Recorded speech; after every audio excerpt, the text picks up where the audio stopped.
번역으로 제가 다시 한번 읽어드리겠습니다. 돈을 사랑하는 것이 모든 악의 뿌리입니다. 돈을 따라다니다가 길을 잃고 신앙을 떠나서 결국 극심한 고통을 겪은 사람들도 있습니다. 이렇게 기록하고 있습니다. 그리스도인은 삶의 방향이 다르고 삶의 수준이 매우 높은 자입니다.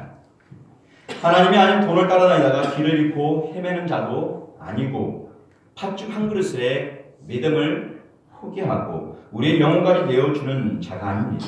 우리는 약한 자가 아닌 그리스도 예수 안에서 그 심령이 강하고 그리고 무너지고 쓰러진 자가 아닌 언제나 우리 주 예수 승리하신 무덤을 이기시고 승리하신 그 예수 그리스도와 함께 고난을 견디고 죄의 자리에서 일어서는 주의 백성입니다.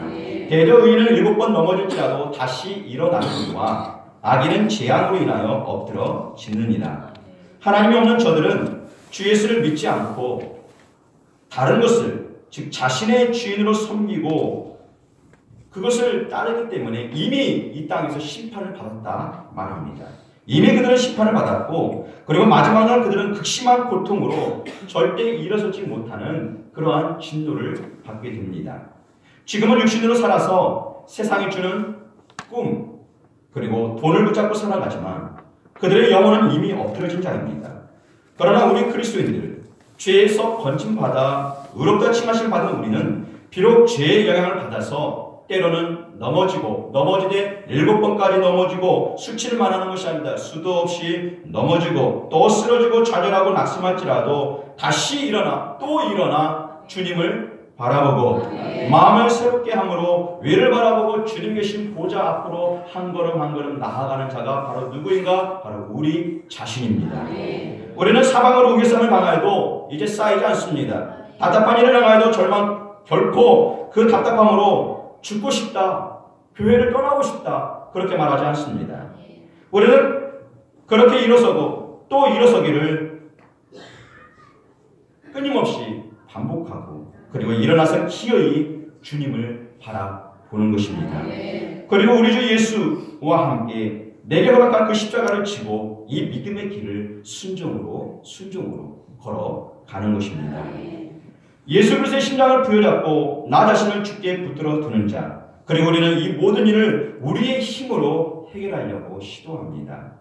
물론 우리의 그러한 생각 태도는 나쁜 것은 아닐 수 있습니다. 그러나 진정한 믿음의 정수는 내가 할 수 있다는 내가 하고자 하는 그 자신의 의지까지 다 십자가 앞에 내려놓고 오직 주님을 의지하고 성령님의 도우심을 힘입어 살아가는 자가 진정한 믿음의 백성이라 할 수 있습니다. 철저하게 성령님을 의지하고 그의 도우심을 힘입어 살아가는 것. 과거 시절 어떤 한 아버지가 아들이 병들었습니다. 그래서 그 아들이 사경을 헤맸대요. 귀신이 들어서 사경을 헤맵니다. 그리고 간질까지 심하게 합니다.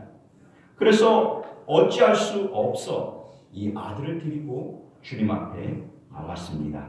자신의 힘으로는 아무것도 할 수 없어 그 모든 것을 인정하고 그런 주님 앞에 엎드려 말하길 주여 내가 믿나이다.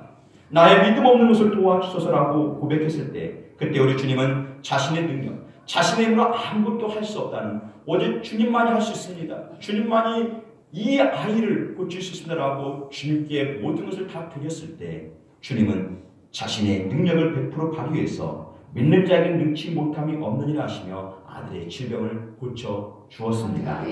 믿음의 정수는 주여 나의 힘으로는 아무것도 할 수 없으니 나를 도와 주소서.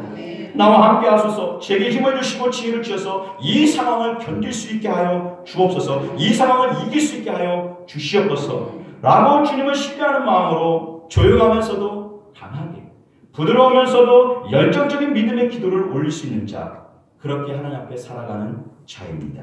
우리는 하나님의 도우심 없이도 살아갈 수 있다는 이 교만한 생각을 우리에게서 계속해서 밀어내야 됩니다. 떨쳐내야 합니다. 잠시 잠깐이라도 주님과 나와의 거리가 멀어지게 해서는 안 된다는 것입니다. 어린 미가들은 놀다가도 엄마가 곁에 있는지 수시로 돌아봅니다. 수시로 본다는 것입니다. 무슨 일을 하다가도 엄마 소리가 들리지 않거나 엄마의 이 체온의 이 온도가 식어지면 반드시 엄마를 향해서 달려갑니다. 그리고 엄마가 있는 곳으로 반드시 곁으로 간다는 것입니다. 그래도 보이지 않는 그때 이 아이가 선택하는 방법은 딱 하나, 그냥 우는 겁니다. 크게 우는 겁니다. 소리를 크게 낼 수 없으니까 아이의 우렁찬 이 울음소리로 엄마를 부르는 것입니다. 우리도 그와 같은 심정으로 내가 앞으로 가도 그가 안에 계시고 뒤로 가도 보이지 않냐며 그가 왼편에서 일하시나 만날 수가 없고 그가 오른편으로 돌이키시나 배울 수 없구나. 이러한 상황이 있을 때 주여 어디 계시나이까? 주님 어찌하여 나를 멀리하시옵니까? 주께서 어찌하여 내게서 얼굴을 자꾸 가리우십니까? 환난 날에 나를 부르라 내가 너를 건지리라 말씀하신 이스라엘 하나님 여호와는 과연 어디에 계십니까? 내가 지금 힘들고 내가 지금 두렵고 힘이 듭니다. 어찌하여 나를 홀로 두시고 어찌하여 내 곁에서 자꾸 멀어지려 하시렵니까? 우리는 그렇게 주의 이름을 부르고 우리의 불안한 심령을 주께 고백하고 잠시도 주와 떨어질 수 없는 관계임을 수시로 우리의 입술로 시인하고 고백해야 한다는 것입니다. 그때 주님이 수고하고 무거운 짐자들아 다 내게로 오라 내가 너희를 쉬게 하리라. 두려워 말라 내가 너와 함께 함이니 놀라지 말라 나는 네 하나님이 됨이니 내가 너를 굳세게 하리라 참으로 너를 도와주라 참으로 나의 의로운 오른발로 너를 붙들어 주리라. 주님은 인생의 얽매인 무거운 짐을 지고 가는 우리를 불러 말하길 너희는 내게로 나와 나의 이름을 부르라. 그러면 내가 너의 무거운 짐을 가볍게 해 주겠고 내가 너를 붙들어서 참으로 내가 너를 도와 주겠다. 하나님은 신실하게 약속하셨습니다. 그러므로 나를 짓누르고 믿음에서 멀어지게 하는 이 믿음의 대적들 앞에서 우리는 무너지고 쓰러지는 것이 아니라 절망하고 불평하는 것이 아니라 눈을 들어 나를 도우시는 주님을 바라보아야 하는 것입니다. 나의 마음을 짓누르고 나의 생각을 파먹고 성장하는 그 의심, 미움, 상처, 좌절, 낙심, 외로움, 분노, 약함, 게으름 이 모든 것들 그 외의 것들 이 모든 대력들은 다 나의 믿음을 파먹고 살아갑니다. 하나님이 주신 좋은 것들을 다 갉아먹고 살아가는 해충과도 같은 것입니다. 우리는 이 모든 적들에서 반드시 일어나야 합니다.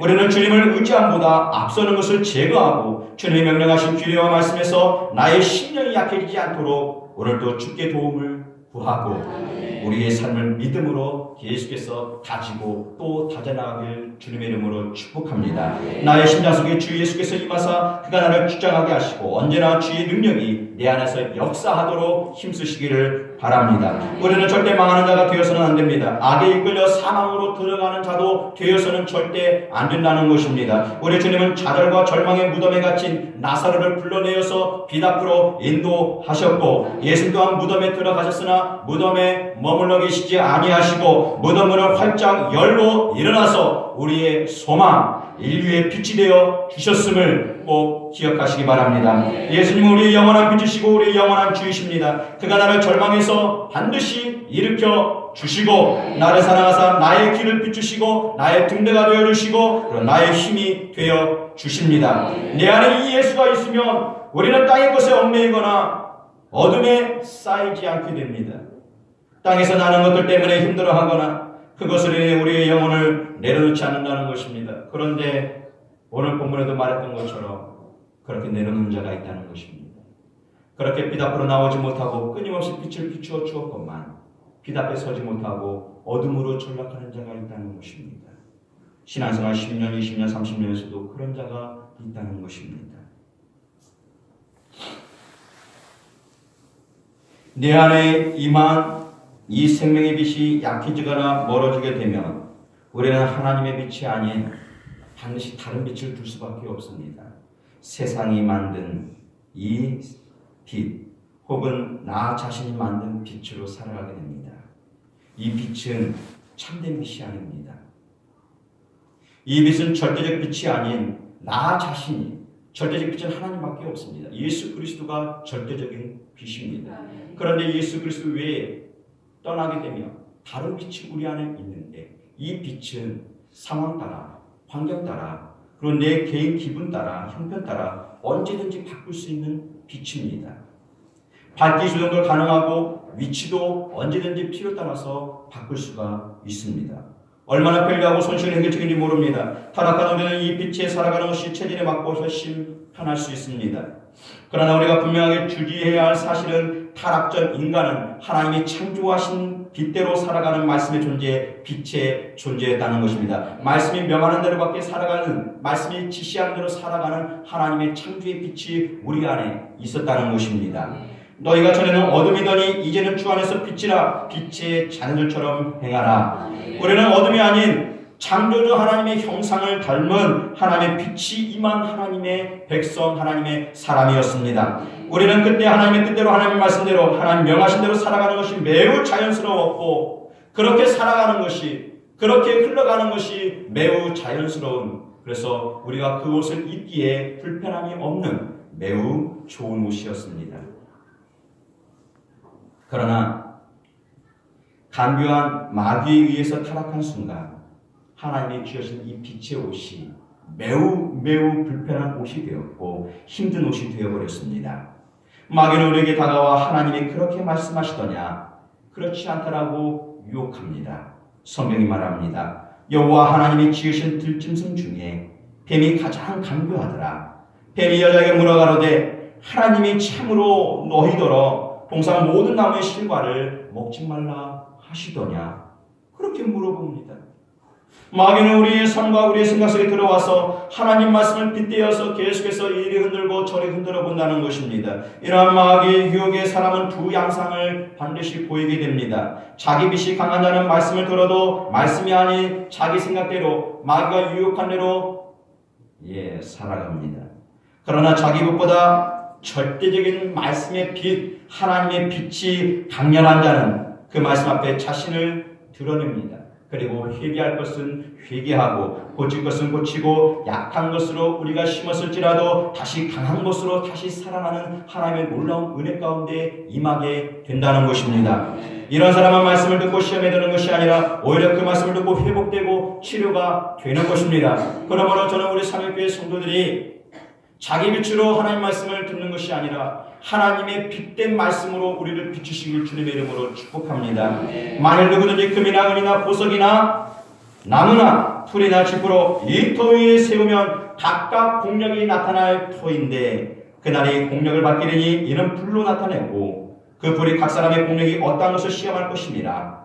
만일 누구든지 그 위에 세운 공력이 그대로 있으면 상을 받고 누구든지 공력이 불타면 해를 받으리니 나무나 짚이나 풀은 빛을 비추어도 그 안에 빛이 없기 때문에 빛을 드러내지 못합니다. 이런 자들은 시험이 오고 핍박이 오고 고난이 오면 모래 위에 세운 집이 되어 무너집니다. 믿음이 있는 것 같지만 빛을 드러낼 수가 없습니다. 그러나 금이나 은이나 보석은 빛을 비추면 찬란한 하나님의 영광의 빛을 드러냅니다.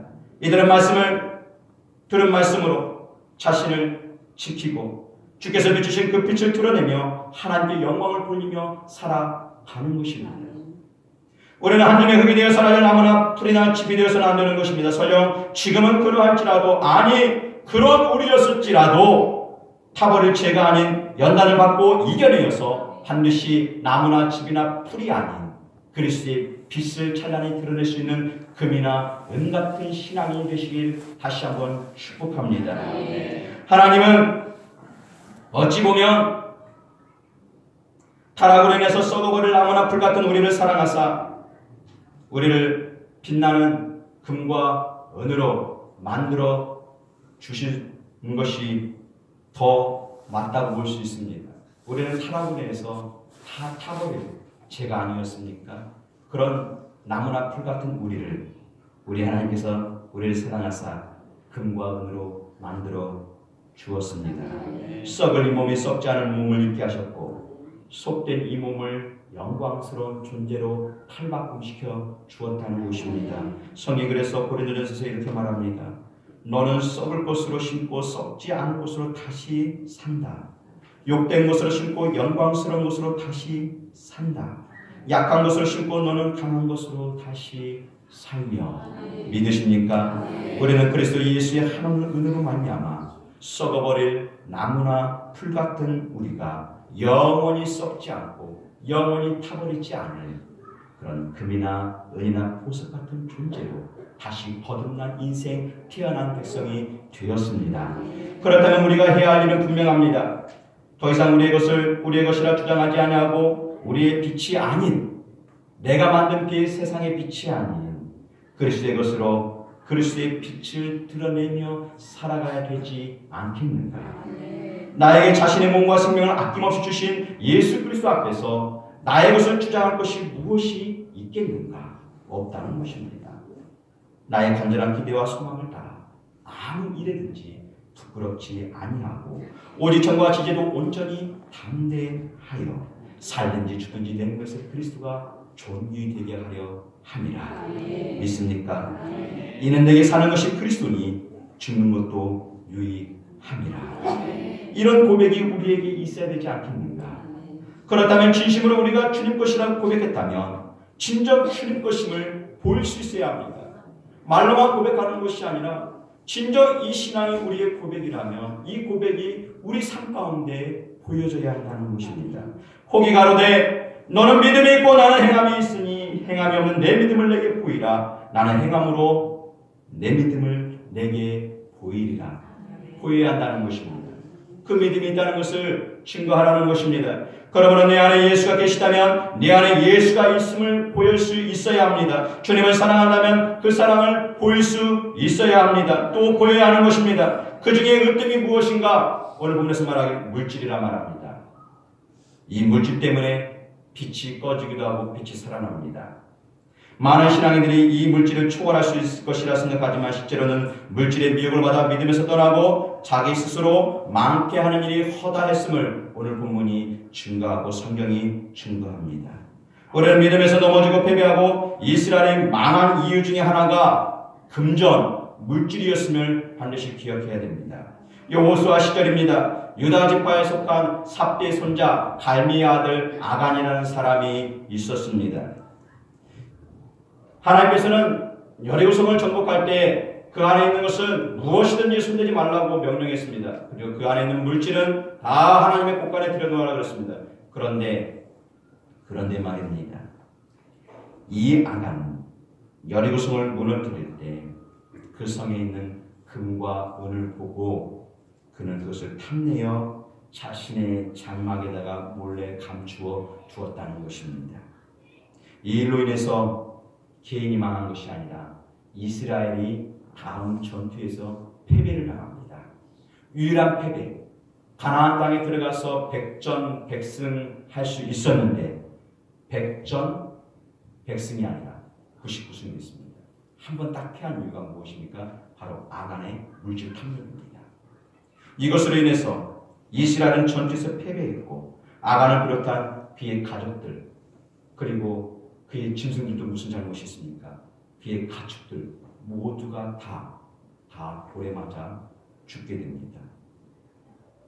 여호수아가 이스라엘 모든 사람으로 더불어 세라의 아들 아간을 잡고 그 은과 외투와 금덩이와 그 아들들과 딸들과 소들과 나귀들과 양들과 장막과 무릇 그에게 속한 모든 것을 이끌고 그와 관련된 머리털 하나까지도 다 끌어낸 것입니다.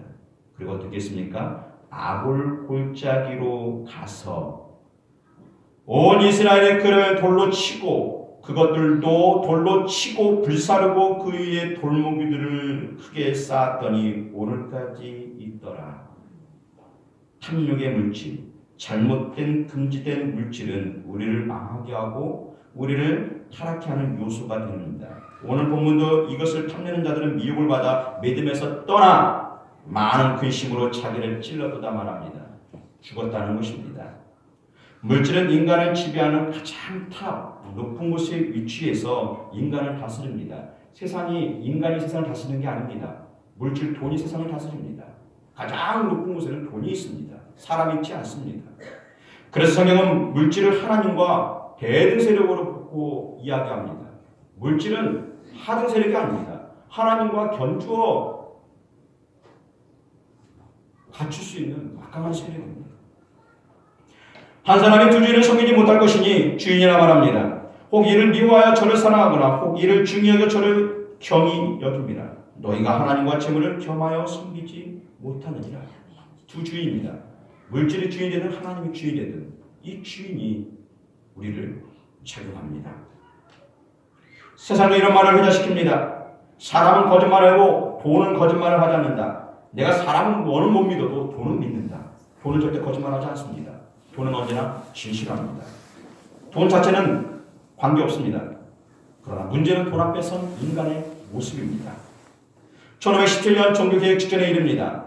독일 안에 가장 큰 이 교구가 있었습니다. 바로 막데부르크, 발음도 어려워요. 이 막데부르크라는 이 한 도시를 주관하는 대주교가 있었는데 그 주교, 마인츠 주교가 그만 숨졌습니다. 사망을 했습니다.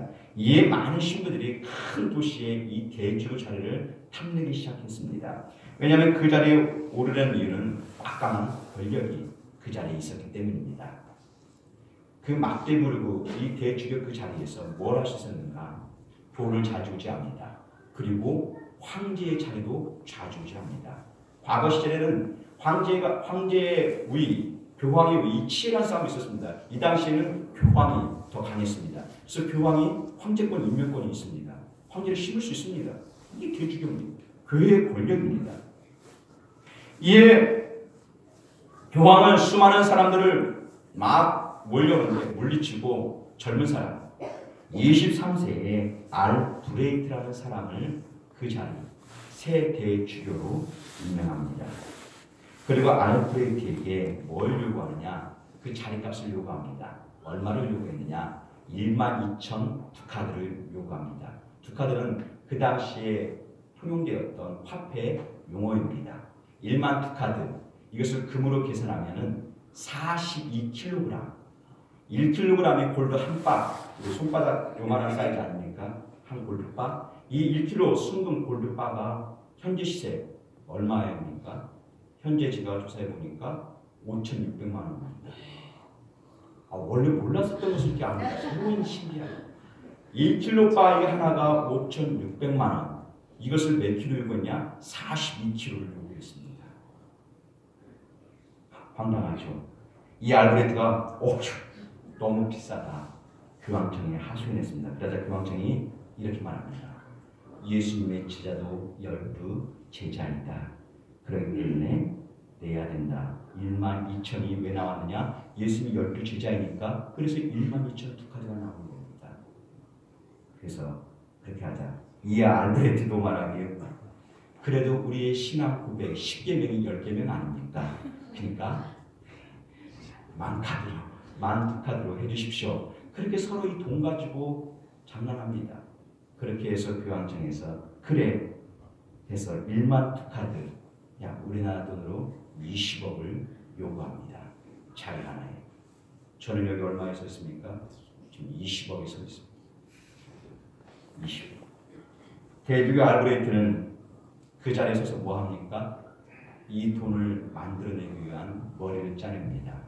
그렇게 해서 나오는 것이 바로 이 세상에 존재해서는 안 되는 면죄부입니다. 사람들에게 죄의 증서를 써줘서 팔기 시작합니다. 무지한 백성들이니까 글씨를 잘 모르니까 지금은 다 계시겠지만 그래서 면죄부, 이 증서를 사면 네가 죽은 아비까지도 살릴 수 있다. 네가 지금까지 내 후에 중까지 다 살 수 있다. 면죄부 판 것입니다. 종교개혁자 마르틴 루터는 이것을 경악을 금치 못하고 계획의 가치를 들었던 것입니다. 그러면 이들만 그럴까? 그렇지 않습니다. 우리 안에는 탐욕을 일으키는 이 물질이 항상 도사리고 있습니다. 우리는 늘 주님 것이라 말하면서도 막상 물질 앞에 서게 되면 약해집니다. 평소에는 주님을 향하여 높이 손을 들었지만 물질을 얘기하고 금전을 얘기하면 높이 들었던 손도 조금씩 눈치 봐가면서 손을 내려버립니다. 과거 성령 시대였습니다.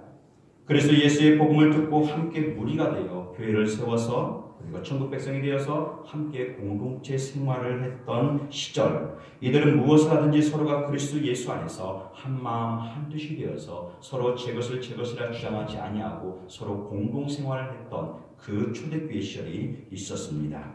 믿는 우리가 한 마음과 한 뜻이 되어 모든 물건을 서로 통용하고 주의 물건을 조금이라도 제 것이라 하는 이가 하나도 없더라. 성경은 그런데 이 공동체 안에 있었던 두 사람의 이야기를 기록하고 있습니다. 한 사람은 믿음과 성령이 충만한 바나바였고 또 다른 한 사람은 부부인 아나니와 삽비라라는 사람입니다. 바나바는 은혜를 받고서 은혜를 받은 대로 하나님께 사랑을 보이며 그리고 모든 것을 주님 것으로 인정하며 살아갔습니다. 그러나 어느 날 이 바나바가 성령의 깊은 은혜를 체험합니다. 그리고 나서 그는 자신의 소유를 다 팝니다. 다 팔아서 그 전부를 다 사도들의 발 앞에 갖다 드렸습니다. 이 모습을 누가 보았는가? 아나니아가 보았습니다. 아, 나도 저렇게 해야겠다. 바나바는 그렇게 하나님께 드리고 하나님께 은혜를 받아 바울과 동행한 하나님의 축복을 받아 하나님의 복음을 전하는 그 시대에 하나님의 복음의 메시지를 전할 수 있는 하나님의 기둥으로 쓰임받게 됩니다. 이게 하나님의 축복입니다. 우리는 뭐 그거 원치 않습니까? 그렇겠습니다. 아나니아가 어쨌든 그 모습을 보고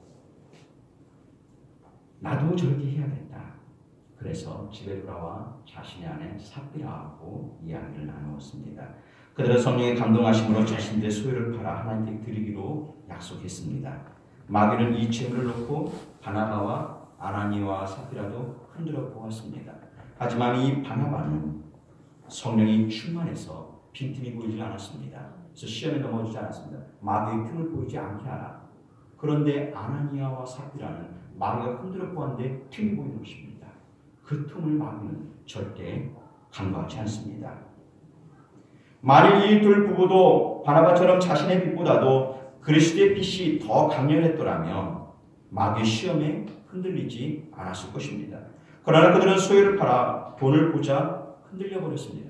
흔들리니까 나사도 모두 자꾸 흔들면 틈이 생깁니다. 흔들면 틈이 생기면 안 되는데 그 틈. 돈을 볼 때마다 이제 자꾸 주님이 떠오르는 것이 아니라 탐욕이 떠오릅니다. 아까움이 떠오릅니다.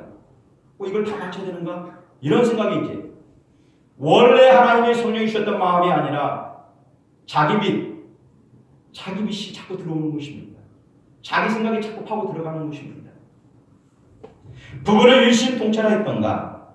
이들은 복장이 맞아 그래 우리가 안 드린 것도 아니고 아니 그런 남들보다 더 많이 하는 것이잖아. 이 정도면 우리도 대단한 거야 하면서 전부를 드리기로 했던 이 마음을 제끼고 얼마를 자기 복간에 두고 그중 일부를 사도들의 발 앞에 갖다 주었습니다. 하나님이 이 모습을 보셨고 성령을 보내어서 그들을 죄에서 건지려고 그들을 탐욕에서 건져내시려고 하나님께서는 계속해서 그들이 넘어지지 않도록 힘을 주었지만 그 힘은 약해졌고 진리의 빛은 그들의 마음에 도달하기도 전에 탐욕의 바람에 의해서 다 꺼져버린 것입니다. 결국 그들은 베드로의 책망을 듣고 현장에서 직사했습니다. 성경이 말합니다. 베드로가 가로되 아나니아야 어찌하여 사단이 내 마음에 가득하여 내가 성령을 속이고 땅값 얼마를 감추었느냐. 땅이 그대로 있을 때에는 내 땅이 아니면 판 후에도 내가 임으로 할 수 없더냐. 어찌하여 이 일을 내 마음에 두었느냐. 사람에게 거짓말한 것이 아니요 하나님께로다. 아나니아 이 말을 듣고 엎드려 혼이 떠나니 저는 우리 모두가 주 안에 성령이 주시는 같은 마음을 품고 한 마음을 품으로 예수님을 섬기기를 축복합니다. 물질은 내게 있을 때도 그것은 내 것이 아니고 내가 주님께 드렸을 때도 그것은 내 것이 아닙니다. 우리는 모두 주님 것으로 살아가는 것입니다. 주님이 주신 것으로 살아가는 것입니다. 주님 것입니다. 시편 50에서 뭐라 말합니까? 천사는 생길 다 내 것이요 들에 아는 짐승도 다 내가 아는 것이며 들판에 있는 짐승도 다 내 것입니다. 문화사도 내 것이요 저 내 것이라 다 내 것이라 말합니다. 우리 것이 없습니다. 이게 신앙 안에서 고백입니다.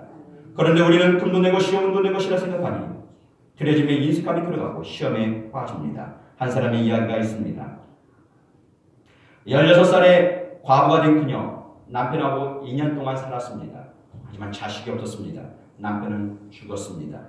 16살에 시집 와서 나머지 평생을 80 이상을 살았었는데 과거로 살아온 모범적인 크리스찬의 한 인생. 그녀는 이름이 없습니다. 그 당시 이름이 없듯이 이름이 없는 여자입니다. 그런데 이 여인의 선행이 너무나 아름다워 사람들이 그 사람의 이름을 성이 백시고 이름은 없으니까 백선행이라 이름을 붙여주었습니다. 1848년에 태어나 1933년 우리 아버지가 1933년에 태어났거든요. 여기도 33년생이 있습니다. 33년에 하나님의 품을 들어갔습니다. 백선생, 백선행, 백선생은 백선행 여성입니다. 백선생은 백선행 선생님은 그리스도의 마음을 품고 나눔으로 적극 실천했던 사람. 사대를 들어서 교회와 학교를 세웠고 장학재단을 세웁니다. 1908년 다리가 없어서 사람들이 다리를 건너다니는데 배 타고 건너기 힘드니까 이 백선영 사람이 직접 사대를 들어서 다리를 놓아 주었습니다. 그 다리 이름이 평양에 있는 백성교라는 다리입니다. 평안남도 대동교회 1923년 24년 조만식 장로님 조상물사 장로님을 그때 외쳤던 이 조만식 장로님의 잠을 받아 그때 대한독립 만세 운동에 많이 힘을 실어주었던 이 광성학교, 장덕학교, 숭인상업고등학교에 후원금을 기부해서 학교를 설립할 수 있도록 해주었습니다. 땅이 없어 어려움에 처한 평양 숭연학교 토지에 26,000평의 토지를 무상으로 기부했습니다. 그녀가 원래 돈이 많았던 여자가 아닙니다. 우리말로 속담에 뭐처럼 벌어서 정승같이 쓴다. 그렇게 번 여자입니다. 과부로서 악착같이 돈을 버는 여자입니다.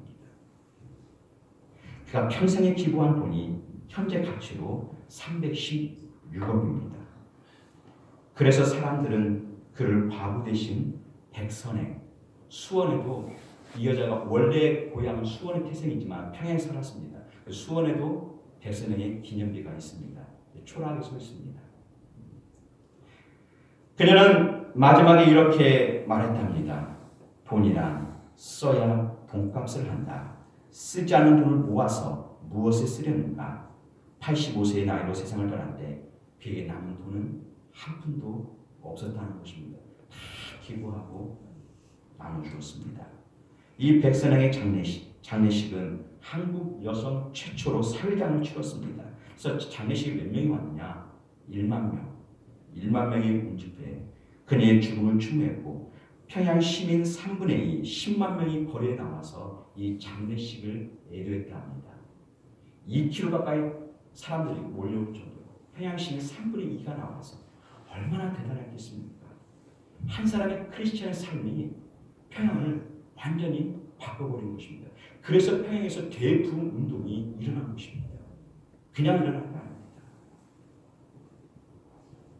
자본가이면서 기독교 신자, 이 북한에서 공산당에서 기독교를 얼마나 핍박했습니까?